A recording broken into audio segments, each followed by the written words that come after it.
Every son in the Winstead family spoke a language no one could identify, and the first person who tried to translate it disappeared. There's a photograph that still exists. You won't find it in any museum. It sits in a safety deposit box in eastern Kentucky, held by a family that refuses to speak its name aloud. The image shows 7 boys standing in front of a white farmhouse, their faces solemn, their eyes fixed on something beyond the camera's frame. They range in age from 4 to 19. Every single one of them is a Winstead, and every single one of them spoke a language that shouldn't exist. The year was 1947. The place was Harrow County, a stretch of Appalachian farmland so isolated that mail came once a week and doctors didn't. When state officials finally arrived at the Winstead property that autumn, they found something that would haunt them for the rest of their lives.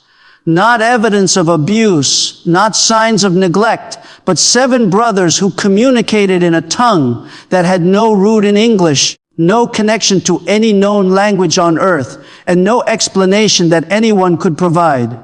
The boys understood English perfectly. They simply refused to speak it to each other. And when pressed by authorities to explain where their language came from, the oldest boy, Samuel, said something that was recorded in the county report, but never made public. Our father taught us before he forgot. Hello, everyone. Before we start, make sure to like and subscribe to the channel and leave a comment with where you're from and what time you're watching. That way, YouTube will keep showing you stories just like this one. What you're about to hear is not folklore. It's not an urban legend whispered around campfires. This is a documented case that involved state linguists, child psychologists, and eventually federal investigators. The Winstead brothers became the subject of academic papers that were later withdrawn, interviews that were sealed, and a single audio recording that was destroyed in a fire that authorities ruled accidental, but that no one in Harrow County believed was anything but deliberate. The family still lives in Kentucky. They still don't give interviews, and according to the one journalist who managed to speak with a surviving relative in 2008, the language never fully disappeared. It just went underground. This is the story of the Winstead brothers and the question that still has no answer. Who taught them to speak? The Winstead family came to the attention of authorities because of a school teacher named Margaret Holloway. In September of 1947, she was assigned to the one-room schoolhouse that served the children of Harrow County's most remote families. On her first day, 3 Winstead boys arrived together. Samuel, age 14, Thomas, age 11, and Joseph, age 8. They sat in the back row. They didn't cause trouble. But within an hour, Margaret noticed something that made her skin crawl. The boys were whispering to each other. Not in English, not in any language she recognized. The sounds were guttural, rhythmic, almost melodic in places.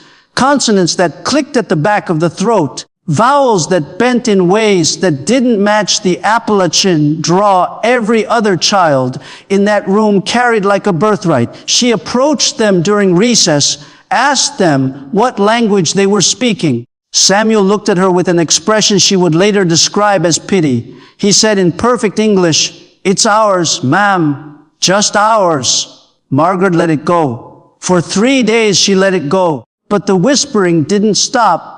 And worse, it began to spread.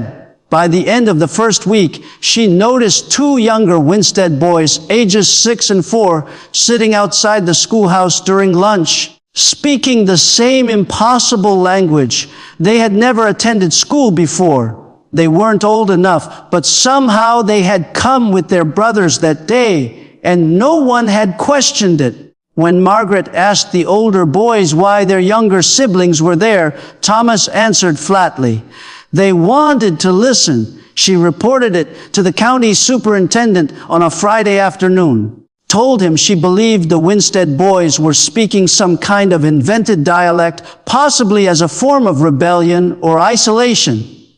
The superintendent, a man named Charles Dillard, dismissed her concerns. He told her Appalachian families were strange, insular, and that children often created games that adults didn't understand. He told her to stop wasting his time. But Margaret Holloway didn't stop. She did something that would change everything. She brought a tape recorder to school the following Monday, a reel-to-reel machine borrowed from the county library.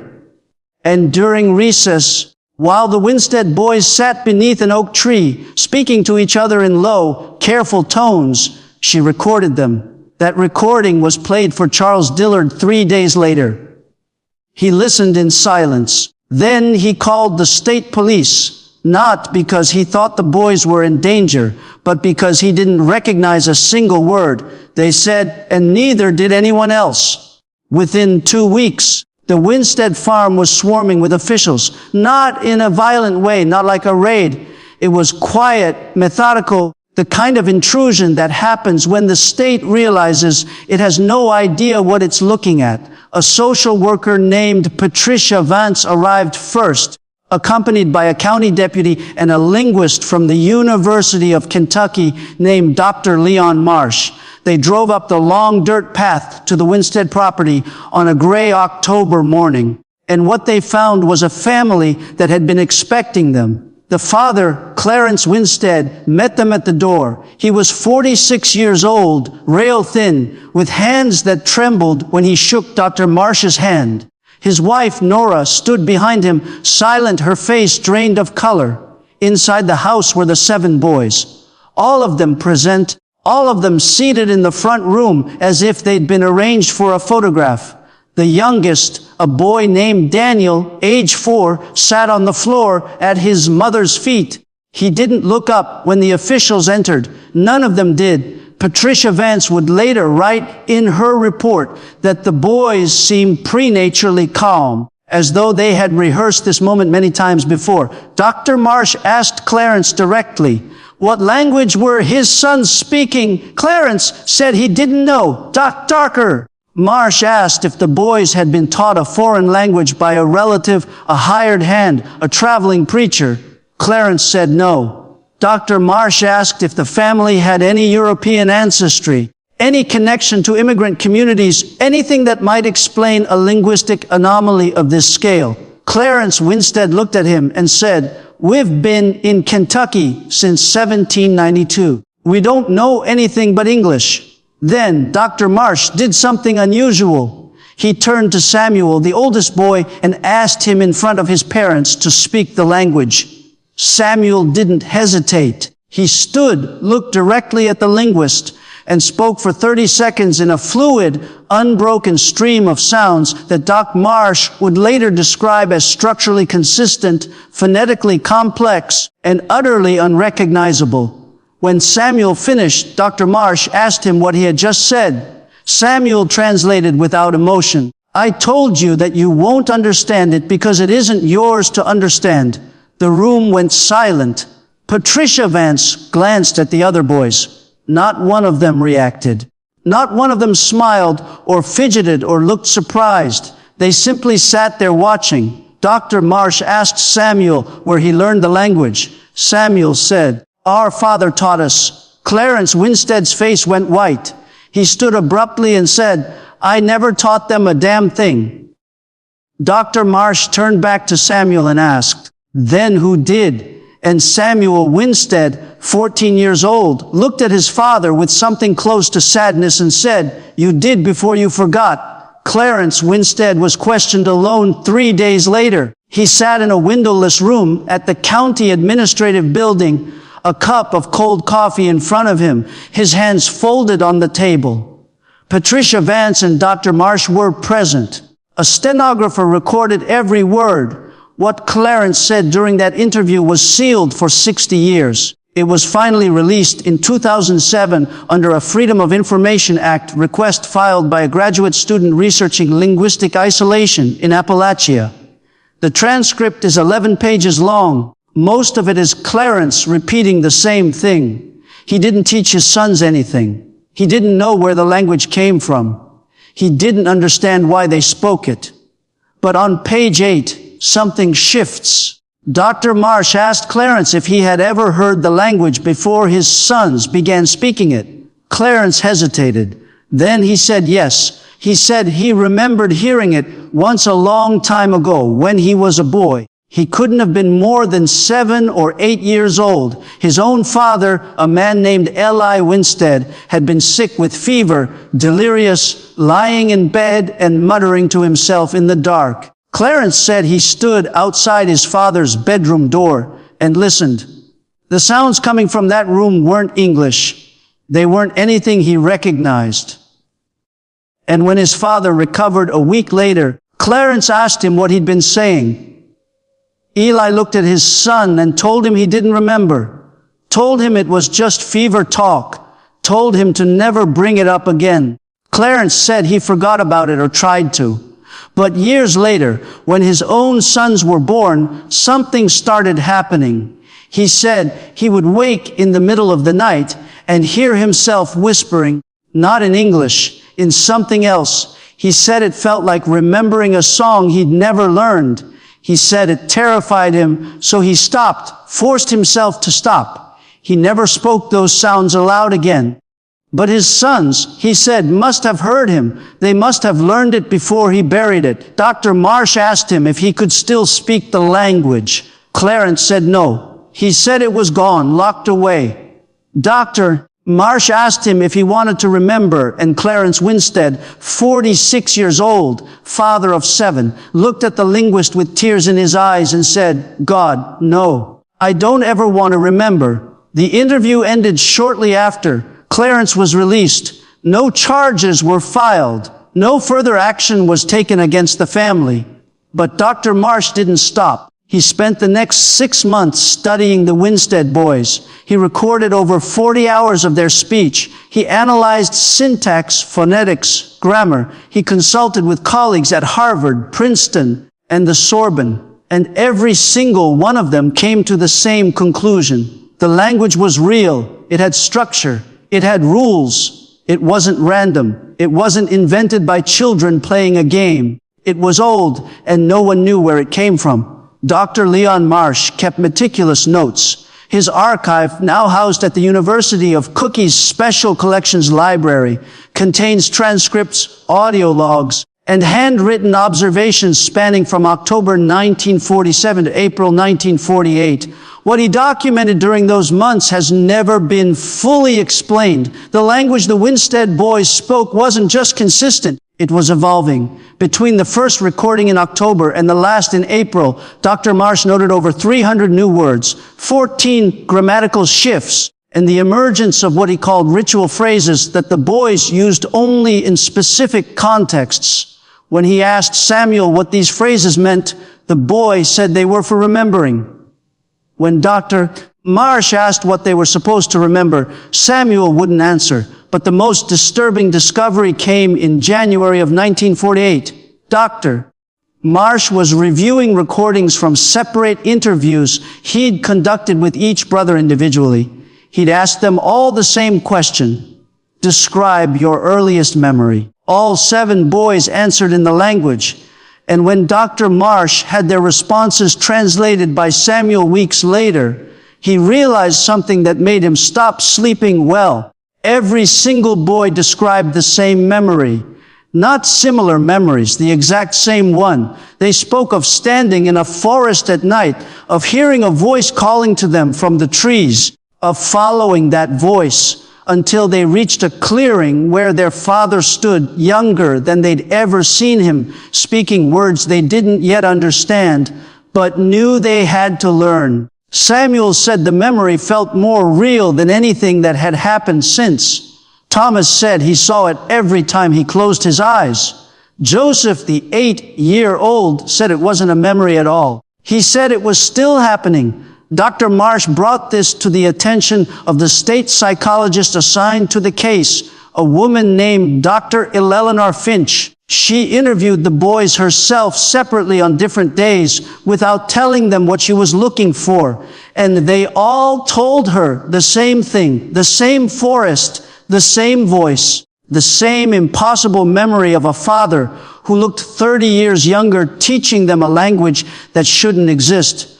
Dr. Finch wrote in her report that the boys showed no signs of delusion, no signs of coaching, no signs of collaboration. She wrote that they believed what they were saying with a conviction that unnerved her. She recommended the family be monitored, but not separated. She said removing the boys from their home might cause psychological harm. What she didn't write, but told a colleague years later, was that she believed the boys weren't lying. She believed they had all seen the same thing, and she didn't know how that was possible.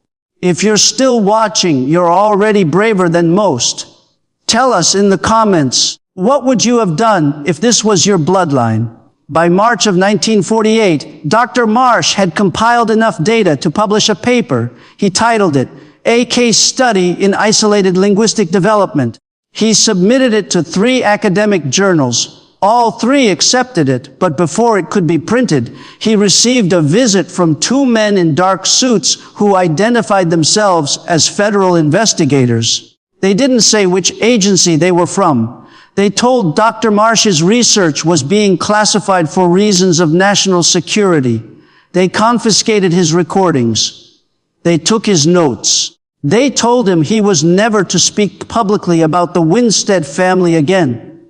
Dr. Marsh protested. He demanded an explanation. And one of the men said something that Dr. Marsh repeated to his wife that night and that she shared with a reporter 40 years later. You're not the first to find a family like this.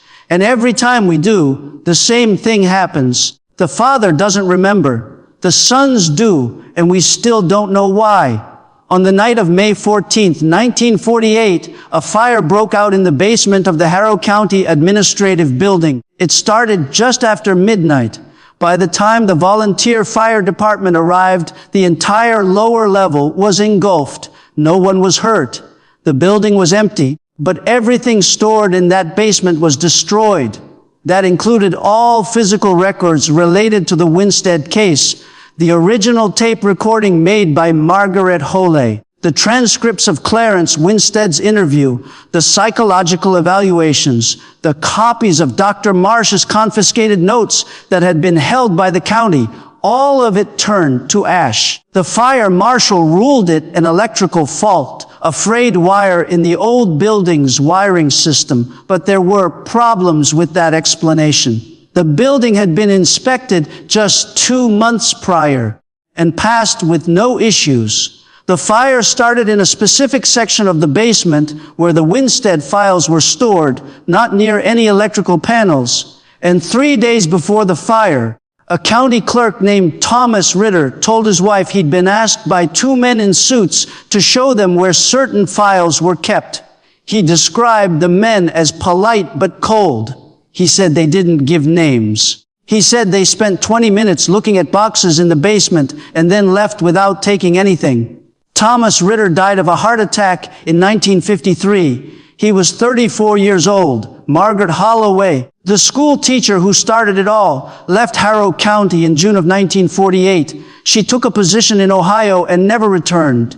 In a letter to a friend written in 1961, she said she still thought about the Winstead boys. She said she still heard their voices sometimes late at night, whispering in a language she'd only heard once, but could never forget. She said she was glad the recordings were gone. She said some things weren't meant to be preserved. Margaret Holloway died in 1987. She never married. She never taught again after leaving Ohio in 1965. In her personal effects, her niece found a small notebook filled with strange symbols, phonetic notations, attempts to recreate the sounds she'd heard those boys make nearly 40 years earlier. The notebook was donated to a local historical society. It was lost in a flood in 2003. Dr. Leon Marsh never published another paper on linguistics. He continued teaching at the University of Kentucky until his retirement in 1976, but colleagues said he became withdrawn, obsessive, paranoid. He claimed his office had been broken into multiple times, though nothing was ever reported stolen. He told a graduate assistant in 1972 that he'd kept one thing the federal agents didn't know about, a single reel of tape he'd hidden in his home. A recording of Samuel Winstead speaking for 10 uninterrupted minutes in the language. He said he listened to it once a year. He said he still couldn't understand a word, but that he felt something every time he heard it, a pull, a recognition, like his own blood was trying to remember something it had forgotten. Dr. Marsh did in 1981. His house was emptied by his daughter. She found no tape. She found no recordings. She found a locked drawer in his desk that had been pried open. Whatever had been inside was gone. The Winstead family never left Harrow County. The 7 brothers grew up. They married. They had children of their own. And according to every public record, they lived quiet, unremarkable lives. Samuel became a carpenter. Thomas worked at a lumber mill. Joseph ran a small hardware store in town until he retired in 1992. They attended church. They paid their taxes. They never gave interviews. And to anyone who asked, they said they didn't remember speaking any language but English. But there are stories, whispers that never quite died. In 1976, a journalist from Louisville drove to Harrow County to investigate the Winstead case after reading a brief mention of it in a university archive. He spoke to several townspeople. Most refused to talk. But one older woman who'd been a neighbor of the Winsteads in the 50s told him something strange. She said she used to hear the boys at night, even as grown men, standing outside together and speaking in low voices. She said it didn't sound like English. She said it didn't sound like anything from this world. When the journalist tried to contact the Winstead brothers directly, he received a visit from a local sheriff who told him he wasn't welcome in Harrow County. He left that same day. His article was never published. In 2008, a genealogist researching Appalachian family lines managed to contact a grandson of Thomas Winstead. The grandson, who asked not to be named, agreed to a brief phone conversation. He said his grandfather never spoke about the language, never acknowledged it. But he said that once, when he was 12 years old, he walked into his grandfather's work shed and found him standing alone, whispering to himself. The boy froze. His grandfather didn't notice him at first, and the sounds coming out of that old man's mouth were nothing the boy had ever heard. Guttural, rhythmic, ancient. When Thomas finally saw his grandson standing there, he stopped mid-sentence. He looked at the boy with an expression of pure fear. And then he said in English, "Don't ever repeat what you just heard, not to anyone, not even to yourself." The grandson said he never did, but he said he still remembered the sounds. He said sometimes late at night, he caught himself whispering them, and he had no idea why. There's a theory that's never been proven, but never quite gone away. It suggests that the Winstead Z language wasn't invented. It wasn't learned from a book or a traveler or a forgotten dialect. It was inherited, passed down not through teaching, but through blood, through something deeper than memory. Dr. Marsh believed it. Dr. Finch suspected it. And if you read between the lines of the federal investigators' confiscated reports, the ones that were partially declassified in 2012, you'll find references to genetic linguistic memory and hereditary speech patterns with no environmental trigger. You'll find mentions of other families, other cases, other children who spoke languages no one recognized. And you'll find a single note written in the margin of one report in handwriting that was never identified. The fathers always forget. The sons always remember. We still don't know which one is the curse. The last surviving Winstead brother, Daniel, the youngest, died in 2019. He was 76 years old. He left behind 3 daughters and 12 grandchildren. At his funeral, one of his daughters gave a eulogy. She spoke about her father's kindness, his quiet strength, his love for his family. And at the very end, she said something that made several people in attendance go still. She said that the night before he died, her father had called her to his bedside. He was struggling to breathe, struggling to speak, but he grabbed her hand and whispered something to her, a string of sounds she didn't understand. She asked him what it meant, and Daniel Winstead, with his last bit of strength, looked at his daughter and said, "It means we're still here." The language of the Winstead family was never translated. It was never decoded. It exists now only in fragments, in memories that fade, in recordings that were destroyed, in bloodlines that continue. And somewhere in eastern Kentucky, there are children being born who may one day wake up speaking words their parents never taught them. Words that have no origin, no history, no explanation, just a voice passed down through generations, whispering in the dark, reminding them of something they were never supposed to forget. If you made it this far, thank you for watching. Leave a comment and let us know what you think really happened to the Winstead family. And remember to subscribe, because stories like this are just the beginning. There are more families, more languages, more secrets buried in American soil, and we're going to find every single one of them